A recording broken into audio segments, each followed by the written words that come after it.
কি আপনি এই জিনিসটা মাথায় আসে না যে 5 কোটি 6 কোটি যারা আওয়ামী লীগ করুক, কিন্তু তারা 23 জুন হিসেবে প্রতিষ্ঠা বার্ষিকী হিসেবে তার নিজেদের দলের প্রতিষ্ঠা বার্ষিকী হিসেবে মাঠে নামান বা মাঠে একটু সারা সরব হওয়ার একটাকে দায়িত্ব মনে করেন। শুনেন, লেনিনের একটি কথা আছে, নীরবতা নিস্পৃহতা নয়, সৃষ্টির প্রসব বেদনা মাত্র। নীরবতা কি প্রতিবাদ? হ্যাঁ, অবশ্যই প্রতিবাদ। এবং সেটা আমার মনে হয় যে আপনারা অপেক্ষা করুন না কেন। আমি তো আওয়ামী লীগের কেউ না, কিন্তু যখনই মজলুম হবে, এমনকি সেটা যদি জামাত ইসলামী হয়, আমি কিন্তু তখনও জামাতের পক্ষেই কথা বলবো।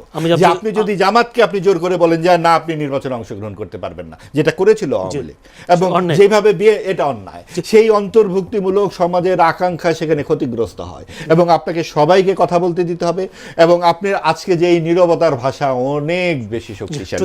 এখন পর্যটন ভিসা, আওয়ামী লীগকে পতন হয়েছে আওয়ামী লীগের, কিন্তু ভারত কেন ভিসা বন্ধ করে দিল?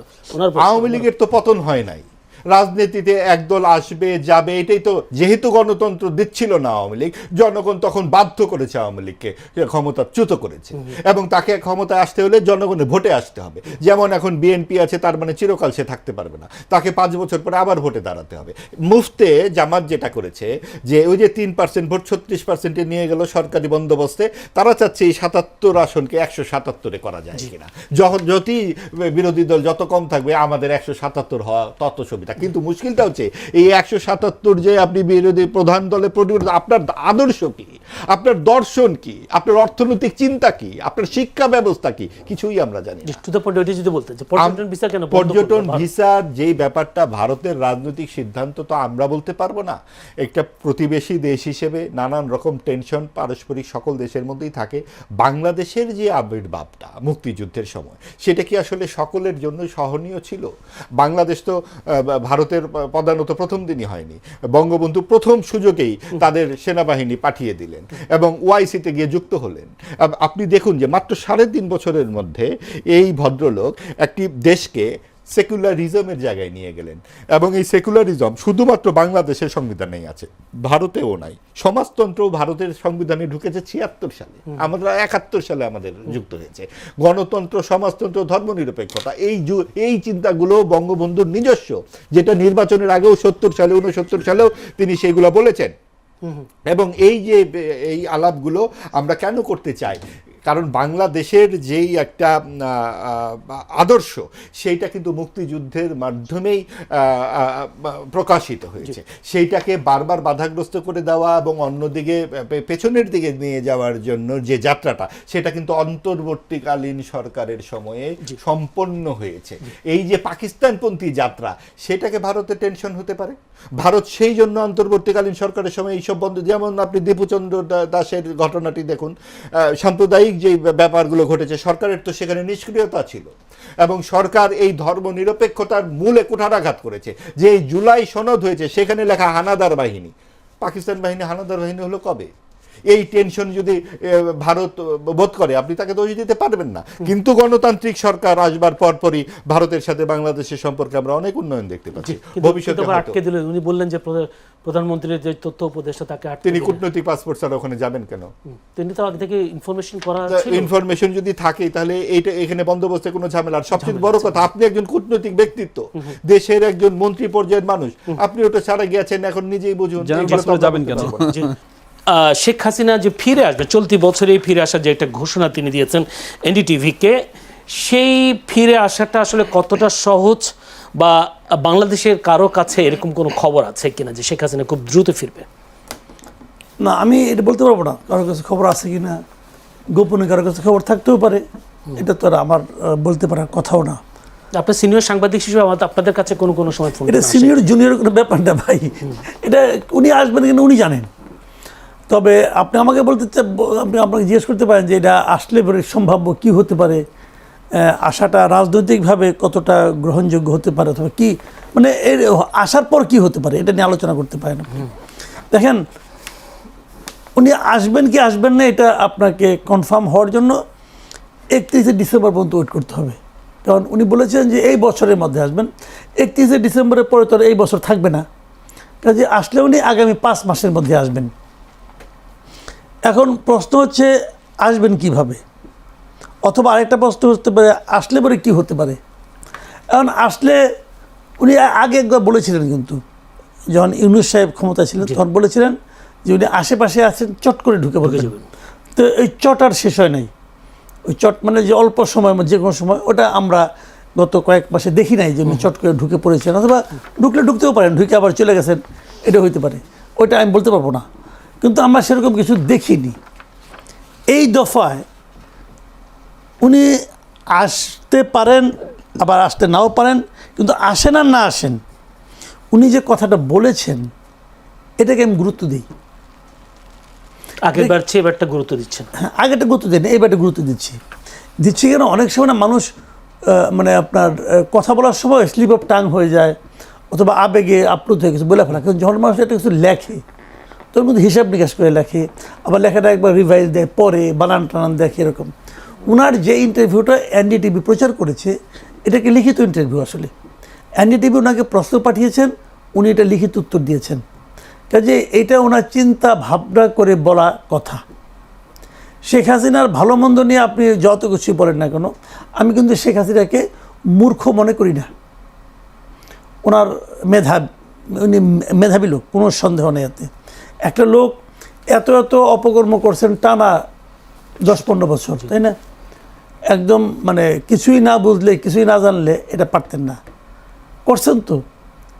জনবিক্ষোভ না হলে, মানে সর্বাত্মক মানে মানুষের বিক্ষোভ না হলে আমাদের দেশের যে পলিটিক্যাল পার্টি, এক্সিস্টিং যে পলিটিক্যাল পার্টিগুলি ছিল, এই পলিটিক্যাল পার্টির তো ওনাকে নামার অনেক চেষ্টা করছে, পারে নাই তো রে ভাই।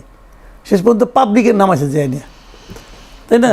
কাজেই এটা মানে ওনার এই মানে মেধাটা উনি কোন জায়গায় ব্যয় করছেন ওনার ব্যাপার, কিন্তু ওনার মাথায় বুদ্ধি আছে, এবং এই বুদ্ধি খাটিয়ে উনি একটা কথা বলছেন। এই কথার রাজনৈতিক গুরুত্ব আমি মনে করি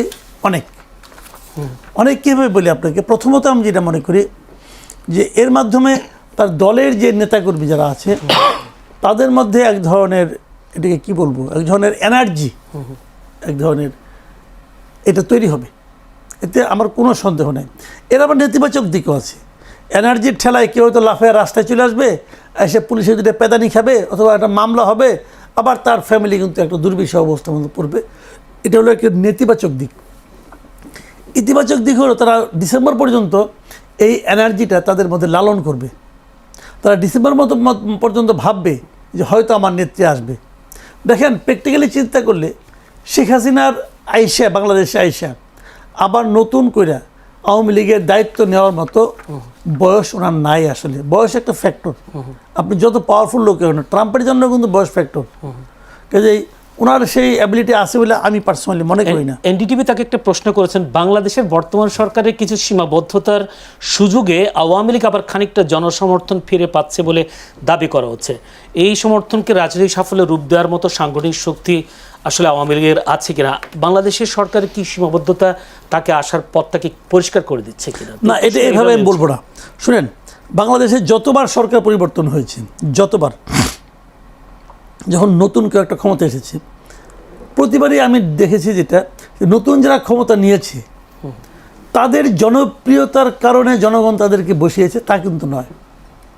প্রতিবারই ক্ষমতা পরিবর্তন হয়েছে, যারা ক্ষমতাসীন ছিল তাদের অজনপ্রিয়তার কারণে জনগণ তাদেরকে নামিয়ে দিয়েছে।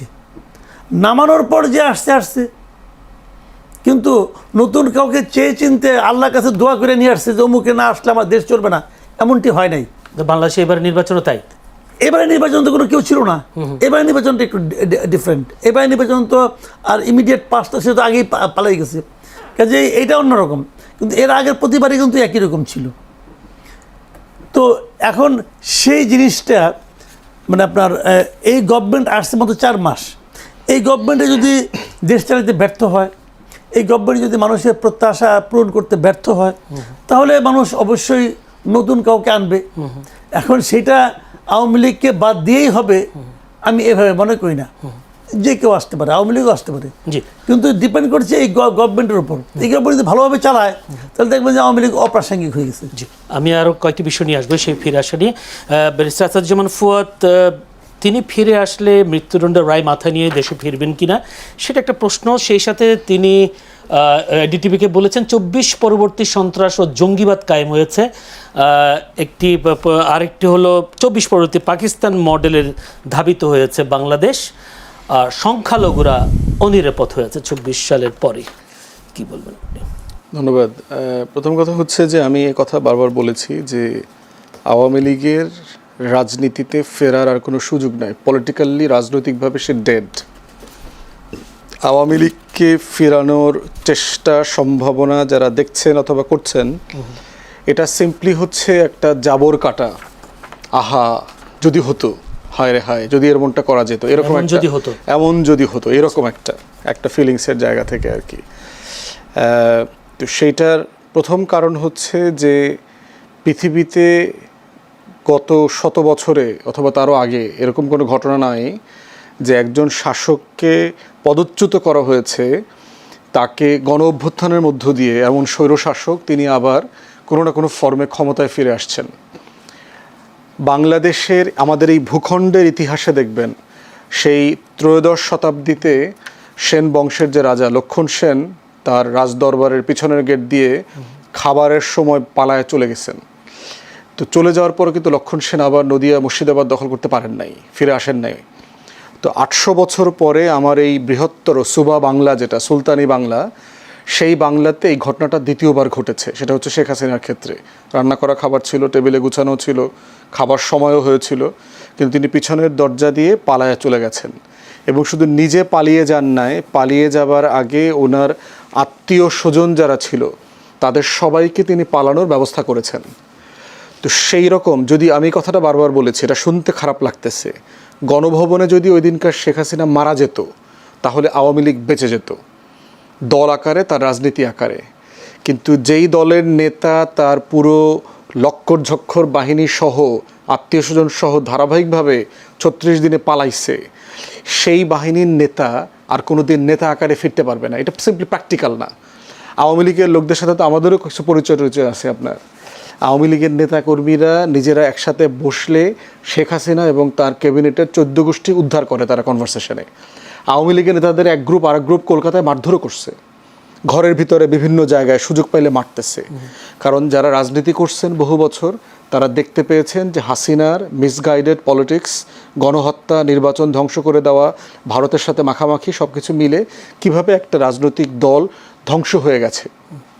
পলিটিক্যালি আওয়ামী লীগের ফেরার সিম্পলি কোনো যৌক্তিক জায়গা নাই। এখন আবার হিস্ট্রিতে চলে যাই, আওয়ামী লীগ ফিরবে না নাকি শেখ হাসিনা ফিরবে না? কোনোটাই ফিরবে না। পলিটিক্যালি 15 আগস্টের পরে তো আওয়ামী লীগ ফিরেছে বেশ অল্প এখন কয়েক বছরের পার্থক্যটা মধ্যে। বলি, 75 আর 24-এর পার্থক্য হচ্ছে 75-এ কোনো গণ অভ্যুত্থান হয়নি, 75-এ একটা কু হয়েছে। কিছু মুক্তিযোদ্ধা প্রচণ্ড বীরত্বের সাথে যারা যুদ্ধ করেছেন বিভিন্ন সেক্টরে, সেই রকম যোদ্ধারা কু করে শেখ মুজিব এবং তার পরিবারের সদস্যদেরকে হত্যা করেছেন। সেটার সাথে পুরো সারা বাংলাদেশ এই প্রসেসের সাথে ইনভলভ ছিল না। ক্ষমতা কে নিয়েছে? 75-এ শেখ মুজিব মারা যাওয়ার পরে ক্ষমতা কে নিয়েছে? মোস্তাক আহমেদ। কোন দলের নেতা? আওয়ামী লীগের। তো আওয়ামী লীগের বাকশালের শেখ মুজিবের ক্যাবিনেটের 22 জন মোস্তাক আহমেদের সাথে একই ক্যাবিনেটে মন্ত্রী হয়েছে, পালাইতে হয়নি তো। আওয়ামী লীগের নেতাকর্মীরা দেশে ছিল। আওয়ামী লীগ 4 টুকরা হয়ে 79 সালে নির্বাচন করেছে না? 4 টুকরা আওয়ামী লীগ নির্বাচন করছে একসাথে। তাহলে কি পালায় নাই তো? তাহলে আওয়ামী লীগের ওজন ছিল তো। কেন? কারণ হচ্ছে শেখ মুজিবের অন্যায় অপকর্মের বিরুদ্ধে কু হয়েছে, পরিবারের সদস্যদেরকে হত্যা করা হয়েছে, সারা দেশবাসী খুশিও হয়েছে, কিন্তু গণ অভ্যুত্থান হয়নি এবং শেখ মুজিব পালায়া যায় নাই। এটা হলো সবচেয়ে বড় জিনিস। শেখ মুজিব দেশে ছিল, দেশে বসে সে খুনের শিকার হয়েছে। আপনি বলছেন 79 সালে নির্বাচন করেছে, কিন্তু এবারে যদি সুযোগ দিলে তো আওয়ামী লীগ নির্বাচন করবে। প্রশ্নে আসে নির্বাচন, গণ অভ্যুত্থান আর ওই কুয়ের শিকার হয়ে আওয়ামী লীগের ফিরে আসা তো এক জিনিস না। তাকে পদচ্যুত করা হয়েছে। তো পদচ্যুত করে যে পালায়া চলে গেছে তাকে আবার ক্ষমতায় আনা অথবা নির্বাচন করা, ক্ষমতা রাজনীতি করতে দেওয়ার আলোচনাটা কখন আসবে? যখন তার 17-18 বছরের কুকর্মের, খতিয়ানের, আমলনামার, গণহত্যার, নির্বাচন ধ্বংস করার, অর্থনীতি ধ্বংস করবার বিচার আচার হবে। এই নেগোসিয়েশন তাকে করতে হবে।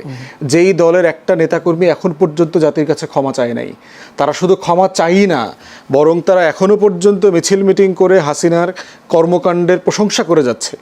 তারা কেউ এটার বিপক্ষে কথা বলছে না। অতএব সেরকম একটা দলকে নেগোসিয়েশনের সুযোগ, রিকনসিলিয়েশনের সুযোগ আপনি কোথায় দেবেন? হ্যাঁ, পার্থক্য কোথায়?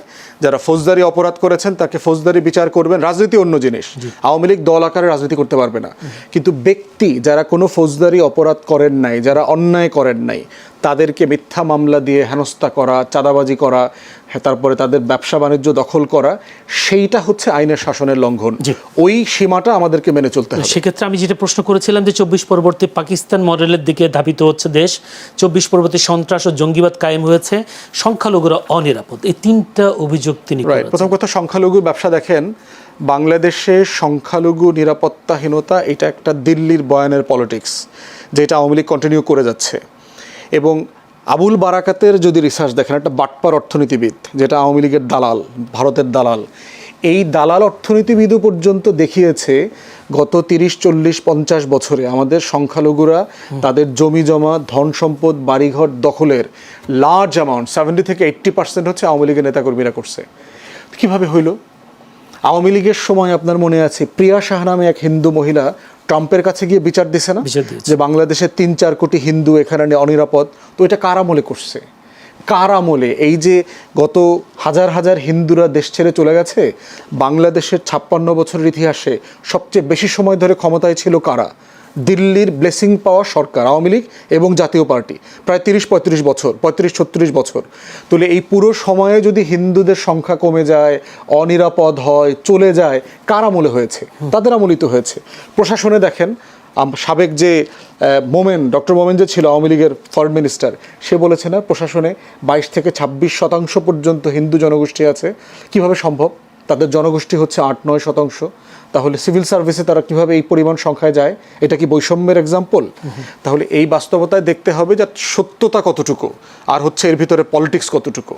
পাকিস্তান মডেলের বিষয় হলো, দেখেন, দিল্লি আওয়ামী লীগকে দিয়ে একটা ফরেন পলিসি আমাদের এখানে এস্টাবলিশ করিয়েছে যে দিল্লির চোখ দিয়ে আমার ফরেন পলিসি ঠিক করতে হবে।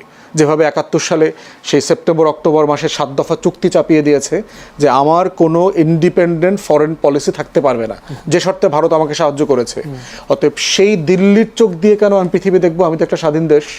আমি কার সাথে সম্পর্ক করব, কার সাথে করব না, আমি বেইজিংয়ে আগে যাব না মালয়েশিয়াতে আগে যাব না ওয়াশিংটনে যাব, সেটা ডিকটেট করবার মানুষ তো শুধুমাত্র দেশের মানুষ। তারা ডিকটেট করতে পারবে, তারা তারেক রহমানকে বলতে পারবে, এর বাইরে তো কারো বলার সুযোগ নাই। অতএব বাংলাদেশের সভরেন্টির কোয়েশ্চেনে, নিরাপত্তার প্রশ্নে চায়না, তুরস্ক, পাকিস্তান সবার সাহায্য লাগবে। কারণ আমরা একটা হস্টাইল বর্ডারে বাস করছি, যে আমার রাষ্ট্রের অখণ্ডতায় বিশ্বাস করে না, যে এই রাষ্ট্রটাকে স্বাধীন মনে করে না, তার 2 টাকার অ্যাম্বাসেডার ঢোকার পথে আইসা আমার সভরেন্টি নিয়ে কোশ্চেন করতেছে। তার ওই পারে বিজেপির যে ক্লাউন পলিটিশিয়ানরা আছে, কিছু মূর্খ 3য় শ্রেণীর 3rd গ্রেডেড পলিটিশিয়ান, তারা বলে বাংলাদেশকে তার অঙ্গ, তাদের শরীরের অংশের মতো মনে হয়, মানে ভারত মাতার অঙ্গ তারা মনে করে। তাহলে সেই জায়গায় যে দাঙ্গল পতাকা লাগাইছে, অখণ্ড ভারতের রাজনীতি করতেছে, বিজেপির ফ্যাসিবাদ, এগুলো মিলায় প্রতিদিন আমার স্বাধীনতা, সার্বভৌমত্বকে যদি কেউ লঙ্ঘন করবার চেষ্টা করে, আমার এটা রক্ষা করবারও তো আমাকে চেষ্টা করতে হবে।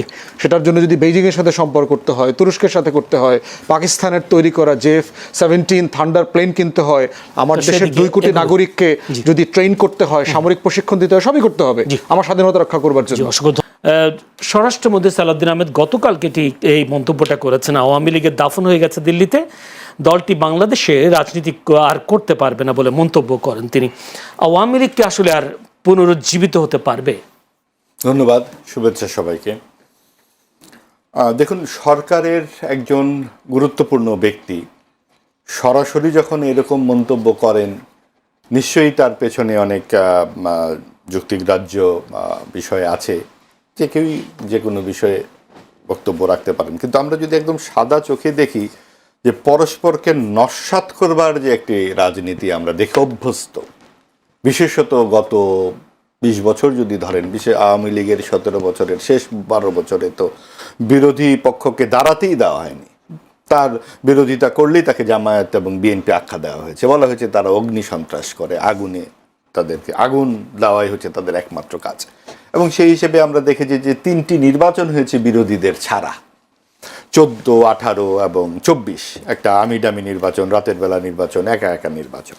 তো সব কিছুর পর যখন এইটার যে তীব্র একটা অভিঘাত মানুষের মধ্যে নেমে আসে, সেটাই কিন্তু 24-এর গণ অভ্যুত্থান। গণতন্ত্র এবং জবাবদিহিতার যে মানুষের আকাঙ্ক্ষা, তার জন্য 24-এর গণ অভ্যুত্থান। আপনি যেটা বললেন যে রক্তাক্ত জুলাই মাস এখন চলছে, এখন সমস্যাটা হচ্ছে কি, ধরেন যে কোনো প্রবাহের পক্ষে কথা বললে ঠিক আছে, আপনি হচ্ছেন আমার দলের লোক এবং আপনি খুবই ভালো কথা বলছেন, কিন্তু আপনি যদি কোনো একটা বিষয়ে বিপরীত ধরনের কথা বলেন তখনই আপনাকে আখ্যা দেওয়া হবে আপনি তমুকের দোসর, তমুকের দালাল।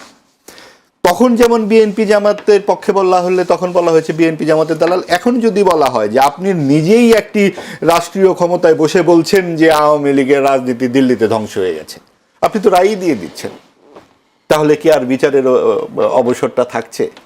বরং এই ধরনের গুরুত্বপূর্ণ ব্যক্তিরা যদি বলতেন একটা বিচার হচ্ছে, বিচারটা যদি সুষ্ঠুভাবে হয়, বিচারে যা বেরিয়ে আসবে সেখান থেকে নিশ্চয়ই আদালত একটি রায় দিবেন, তাহলে তো আর আদালতের উপরে কোনো সেই অর্থে একটি চাপ তৈরি হয় না, এক নাম্বার। দুই নাম্বার, যখন বলা হচ্ছে দিল্লিতে রাজনীতি বন্ধ শেষ হয়ে যাচ্ছে একটি রাজনৈতিক দলের, তাহলে তিনি যখন শিলং ছিলেন তখন কি বিএনপির রাজনীতি শিলংয়ে শেষ হয়ে গিয়েছিল? অথবা যে বিএনপির প্রধান তারেক রহমান যে 17 বছর লন্ডনে ছিলেন তখন কি লন্ডনে বিএনপি রাজনীতি শেষ হয়ে গিয়েছিল? হয়নি তো। তার মানে এগুলো রাজনৈতিক বক্তব্য। কখনোই কোনো রাজনীতি গিয়ে আরেকটা দেশের কোনো একটা জায়গায় গিয়ে শেষ হয়ে যায় না। ভারতের কাছে যে রাজনীতির বিক্রির গল্প, আমরা তো বহুদিন ধরে দেশ বিক্রির গল্প আমরা শুনেছি। আমরা যে মার্কিন যুক্তরাষ্ট্রের 250তম বার্ষিকী পালন হলো জাতীয় সংসদে, এই ঘটনাটা যদি ভারতের ক্ষেত্রে হতো এবং আওয়ামী লীগ যদি করতো, কি দাঁড়াতো? এমনিতেই তো আওয়ামী লীগ দেশ বিক্রি করে দেয়। আর জামাত ইসলামী তখন ওখানে গিয়ে বক্তব্য রাখছে যে মার্কিন যুক্তরাষ্ট্র আমাদের খুব ভালো বন্ধু। মার্কিন যুক্তরাষ্ট্র অবশ্যই বাংলাদেশের ভালো বন্ধু, সেই বন্ধুত্বের নজির তো আমরা বিভিন্ন সময় দেখেছি। আবার এমন কিছু কিছু ঘটনাও আমরা জানি যেগুলো আসলে ঠিক বন্ধুত্বের নজির দেয় না। সেটা সবার ক্ষেত্রেই, কেউ কখনো তো 100% বন্ধুত্ব হয় না। কিন্তু বিষয়টা হচ্ছে যখন আপনি যাকে বিরোধিতা করবেন তার জন্য আপনি একরকম কথা বলবেন, আবার আপনি যার পক্ষ অবলম্বন করবেন তার জন্য আরেক রকম কথা বলবেন। যারা আমজনতা অথবা পার্টিজান তারা এরকম কথা বলতে পারেন। এখন আপনি দেখবেন প্রায়শই একটি ব্যাপার ঘটে যাচ্ছে যে আপনার কালচারাল ফ্যাসিস্ট বলা হচ্ছে কাউকে কাউকে। একজন অভিনেত্রী পরিচালক তিনি জুলাইকে নিয়ে একটি খুব বাজে মন্তব্য করেছেন, এটা নিয়ে তো তোলপাড় হয়ে গেছে। তো এই যে বাজে মন্তব্য বা অশালীন গালি কি ইনি প্রথম দিয়েছিলেন? অর্থাৎ দুই পক্ষ থেকেই তো দেওয়া হচ্ছে। এই যে রাজনীতিতে একটা চির বিভাজিত একটা সংস্কৃতি আমরা দেখতে পাচ্ছি, এটা কি আমাদের গত 20 বছরের সংস্কৃতির ধারাবাহিকতা ছাড়া আর কি? তখন আপনি বিএনপি জামাতকে সমাজচ্যুত করবেন যে তারা থাকতে পারবে না সমাজে, এখন আপনি আওয়ামী লীগকে সমাজচ্যুত করবেন তারা থাকতে পারবে না সমাজে। তাতে লাভ কি? তখন লাভ হয়েছিল আওয়ামী লীগ এবং তাদের আমরাও মামুদের। এখন লাভ কি? এখন লাভ হচ্ছে বিএনপি ও আমরাও মামুদের। আমি একটা প্রশ্ন করি, সেটা হচ্ছে আপনি একটা সালাউদ্দিন আহমেদের কথা বলেছেন, তিনি শিলংয়ে ছিলেন, তারেক রহমান লন্ডনে ছিলেন, তারা কি গণ অভ্যুত্থানের মুখে পালিয়ে গিয়েছিলেন? তাহলে নিশ্চয়ই না, নিশ্চয়ই না। এবং গণ অভ্যুত্থানের মুখে পালিয়ে যাওয়াটা নিয়েও তো নানান রকম মানে অনেক কথাবার্তা আছে, সেগুলোর জন্যই তো আইন কানুন। আমরা এখানে বসে সিদ্ধান্ত দিয়ে দিতে পারি না যে অমুক এটা করেছেন, তমুক এটা করেছেন এবং এই জন্য তিনি লন্ডনে গিয়ে বা দিল্লিতে গিয়ে তার, এমনও তো শুনছি যে শেখ হাসিনা নাকি জীবিতই নাই, এগুলো সব এআই এর কণ্ঠস্বর, এগুলোও বলা হচ্ছে। অর্থাৎ আপনাকে তো বাস্তবতায় দাঁড়াতে হবে। তখন যেই ঘটনাটা ছিল 1/11-এর সময় তারেক রহমান সাহেবকে যে নির্যাতন করা হয়েছে, নির্যাতন করার সময় যেই কাগজে লেখানো হয়েছিল মুচলেখা, আপনার নিশ্চয়ই এই মুচলেখাটিকে আপনি বলবেন না যে খুব শতপ্রণোদিত হয়ে দেওয়া হয়েছিল, ওটাও তো জোর করে দেওয়া হয়েছিল। তাহলে জোর করে আর কখন কি করা হয়েছিল আমরা তো জানি না। তখন তারেক রহমানের সাহেবের এই ঘটনাটা কি 17 বছরে বলা গিয়েছিল? তখন বললে কি এই অনুষ্ঠান আপনি প্রচার করতে পারতেন? তাহলে এখনো তো অনেক কিছু হয়তো বলা যাবে না, যা যখন সেই সব বললে হয়তো অনুষ্ঠানই প্রচার করা যাবে না। যদি শেখ হাসিনা ফেরে, বা আপনারা বলছেন হয়তো ফিরতে পারে, যদি ফিরে আসলে কাদের বেশি ক্ষতি বা কারা বেশি বিপদে পড়বে বলে মনে হয়? দেখেন, সে নিজেও বেশি বিপদে পড়তে পারে, হতে পারে অনেক কিছু। আমি বলতে পারবো না, বাট একটা জিনিস হলো আমি কিন্তু কতগুলো সম্ভাবনার কথা বলছি। যে ধরেন হাইপোথেটিক্যালি, ধরেন উনি ফিরল, হয়তো সকল সম্ভাবনাকে আমি বাদ দিলাম, সব কিছুকে বাদ দিয়ে বললাম যে উনি প্লেনে করে কীভাবে প্লেনে ফিরল, এয়ারপোর্টে উনি যেদিন আসবেন সবাই জানলো, তাহলে কি হবে? তাহলে ওনার তো অনেক কর্মী সমর্থক আছে, আওয়ামী লীগের লোকজন তো আছে বাংলাদেশে। আওয়ামী লীগকে আপনি রাজনীতি করতে দেন বা না দেন, দিতে চান বা না চান, এর উপর তো নির্ভর করবেন এই লোকগুলো বাংলাদেশে আছে। এদেরকে আপনি বঙ্গোপসাগরে নিয়ে ফেলে দিতে পারবেন না, এরা কর্পূরের মতো উবেও যাবে না। তো তারা যদি ওখানে যায়, গেলে কি হবে? গেলে একটা ম্যাসাকার অবস্থা হয়ে যাবে। যে মনে করেন এখন ওনাদের যদি আপনি যেতে না, যেমন ধরেন 23 তারিখে ওনাদের প্রতিষ্ঠা বার্ষিকী, কই অনলাইনে কে জানি কী বলছিল, প্রতিষ্ঠা বার্ষিকী পালন করো, কী পালন করবো তাও বলে নেই কিছু। তাতেই দেখেন গভর্নমেন্ট 6 জেলায় আর্মি নামাই দিছে, বিজেপিও নামাইছে, বিজেপিও নামাইছে। যে এখন তার মানে কী হয়েছে? পুলিশের উপর গভর্নমেন্ট নির্ভর করতে পারে নাই। তো এটা তো আমি মনে করি যে এক ধরনের ভীতি, এবং এই ভীতিটা একদম অমূলক ভীতি, সেটা আমি হয়তো ভাবতে পারি, কিন্তু গভর্নমেন্ট তো ভাবে নাই। গভর্নমেন্ট তো নামাইছে, এখন নামে গভর্নমেন্ট কিন্তু তার শক্তিমত, তার পরিচয় দিচ্ছে, তারা এতটুকু ভয় পাইছে। এখন যদি শেখ হাসিনা চলে আসে, তাহলে গভর্নমেন্ট কী করবে? গভর্নমেন্ট বলতে ঠিক আছে, ওখানে কেউ যাইতেই পারবে না, ওখানে 144 অথবা আপনার কারফিউ দিয়ে দিলেন, ধরলাম, সবই ধরলাম। যে তারপর সে আসলো, এখন বলবেন যে না, তাহলে এত সে বোকা হবে না, আসবে না। শেখ হাসিনা আপনি হাজার সমালোচনা করেন ভাই, কোনো সমস্যা নাই, কিন্তু সে যে একজন সাহসী মহিলা, এটা কিন্তু আপনি অস্বীকার করতে পারবেন না। তার কিন্তু ভাই সাহস আছে। 1/11 সময় দেখছি আমরা, আমেরিকা চলে গেছে, আমেরিকা থেকে তারা সবাই বলছে আপনি যায়েন না, সে কিন্তু দেশে চলে আসছে। তো এখন সাহস, দুঃসাহস অনেক কিছু হতে পারে। ধরলাম এই সাহসটা তার জন্য ক্ষতিকর, ধরে নিচ্ছি কথার কথা, ক্ষতিটা কী হবে? তাকে নিয়ে আপনি জেলে ঢোকাবেন, ঠিক আছে, ঢুকালে পরে কী হবে? তারা ফাঁসি দিয়ে দেবেন, কারণ তার মধ্যে তো ফাঁসি রায় আছে, অথবা আপিল হবে। আপিলের দিন পর্যন্ত এখনও হবে কিনা আমি জানি না, ডিসেম্বরে আসলে বোধহয় আপিলের মেয়াদ থাকবে কিনা আমি বলতে পারবো না, মনে হয় থাকবে না। তাহলে আপনি তার ফাঁসিতে চড়াই দিলেন, তারপর কী হবে? তারপর কী হবে? তারপরে কিন্তু সহজ কিছু হবে না। তারপরে যেটা হবে সেটার আফটার ইফেক্টে কিন্তু গভর্নমেন্টকে ভাবতে হবে। বাংলাদেশে একটা অস্থিরতা আর কতদিন চলবে ভাই? কাজেই আমি জানি না উনি কেন এগুলি বলেন, কেন বলেন না, অথবা সরকার কীভাবে হ্যান্ডেল করবে, আমি এগুলি বলতে পারবো না। কিন্তু একটা জিনিস হলো কি জানেন, আমি নিজে মানে সবসময় মনে করি যে দেশে অস্থিরতা বেশি দিন থাকা ঠিক না। দেশটাকে একটা, আপনি দেশটাকে যদি গড়তে চান, সামনের দিকে নিতে চান, দেশটাকে দয়া করে বিভক্ত করেন না। ফুয়াদ ভাই এখানে আছেন, উনি ওনার পলিটিক্যাল পার্টি ওনার একটা আছে, ওনাদেরও একটা ভয়েস আছে। কিন্তু আমি সকল পলিটিক্যাল পার্টিকে বলি যে আপনারা বিভক্তি রাজনীতি আর করেন না।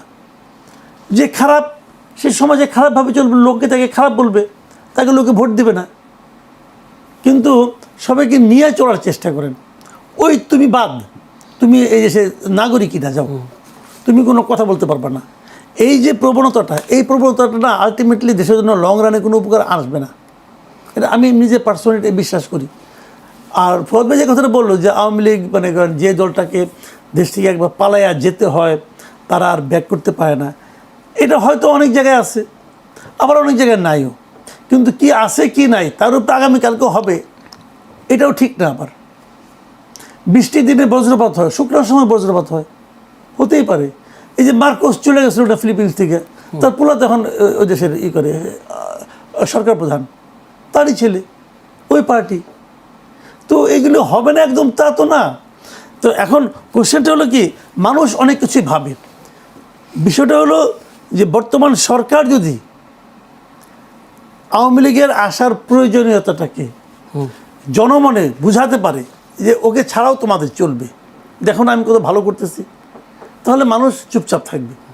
আর সরকার যদি সেই কাজটা, যে জিনিসটা ডক্টর ইউনূস পারে নাই, ডক্টর ইউনূসটা একটু সুবর্ণ সুযোগ পাচ্ছিল, কিন্তু সেটা পারে নাই করতে। এখন দেখা যাচ্ছে যে ইউনূসের আমলে নাকি সবচেয়ে বেশি দুর্নীতি হয়েছে। যদি সে ঠিকঠাক মতো চালাইতে পারতো, মানুষ তো ভুলেই যেত আওয়ামী লীগের কথা, কিন্তু সে তো পারে নাই। ধীরে ধীরে ধীরে ধীরে ধীরে ধীরে আওয়ামী লীগ, আপনার রাস্তাঘাটে যান, আমি তো রাস্তাঘাটে যাই তো, অনেক সময় দেখা সাক্ষাৎ তো হয়, লোকজন তো কথাবার্তা বলে, শুনি তো। এটা তো শোনার জন্য আওয়ামী লীগকে খেদানো হয় নাই। যে কথা শুনি এটা শুনতে তো আমি চাই না, কিন্তু শুনি তো। মানুষ কিন্তু জুলাই গণঅভ্যুত্থানে যে হতাহতের ঘটনা ঘটিয়েছে আওয়ামী লীগ সরকার বা শেখ হাসিনার নেতৃত্বাধীন, সেই ঘটনার জন্য শেখ হাসিনা তো ক্ষমা চায়নি, তাদের দলের নেতাকর্মীরাও ক্ষমা চায় না, যার ফলশ্রুতিতে আওয়ামী লীগে ফিরে আসাটা। এখানে একটা জিনিস আমি বলি আপনাকে, 24-এর গণঅভ্যুত্থানে যে ঘটনাবলী ঘটছে, যে মর্মান্তিক ঘটনাগুলো ঘটছে, এর জন্য আওয়ামী লীগ সরকার দায়ী, শেখ হাসিনার সরকার দায়ী, ধরেন পঞ্চগড়ের আওয়ামী লীগের যে সভাপতি, ইউনিয়ন সভাপতি, সেটাই যদি সে অভ্যুত্থানের বিরোধী থাকে তাহলে তো অবশ্যই বিরোধিতা কি আপনি কীভাবে বুঝবেন? অনেক সময় আমরা দেখেছি তো। ওই সময় কি ও বলছে যে হ্যাঁ শেখ হাসিনা আমি আপনার সঙ্গে আছে, আপনারা করেন, আর ওইটা শুনে শেখ হাসিনা গুলি করছে? না, তা তো না। তাহলে বিষয়টা হলো কি যে আপনি একটা ঘটনার জন্য সবাইকে দায়ী করেন না।